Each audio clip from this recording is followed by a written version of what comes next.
Hello everyone, myself Balaji Chavan. I am from Nanded. My today's topic is constructor in Java. Constructor is a main part of object-oriented programming language to create, to initialize object and to calling by method. In Java, constructor is a block of code uh,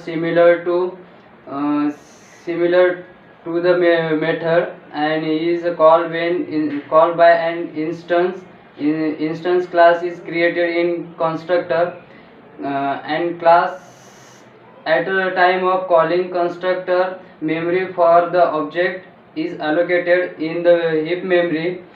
It is special type of method which is used to initialize the object.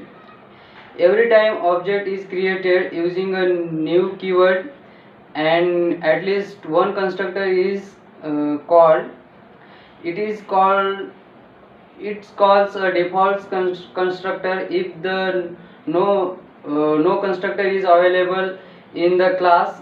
Such case Java compiler called by default constructor in current program. There are two types of constructor. First is default constructor with no parameter, and second one is parameterized constructor with parameter. So let's discuss our first constructor, that is default constructor. A constructor is called default constructor when doesn't have any parameter. To don't give the parameter. Default constructor means without parameters. The default constructor is used provided the default values. The object is like 0, null, etc. Zero. The 0 value is initial value of default constructor depending on the type. Java next one is parameterized constructor.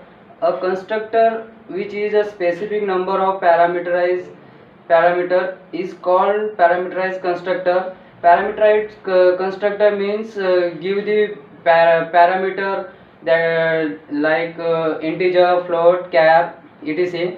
The parameterized constructor is used provide different values distinct with object. However, you can provide the same values also. Next one is constructor overloading in Java. In Java, constructor just like a method but without return type. It can also be overloaded like Java method. Constructor overloading in a Java technique of having more than one constructor different parameter list. Next type is difference between constructor and method in Java. First Java constructor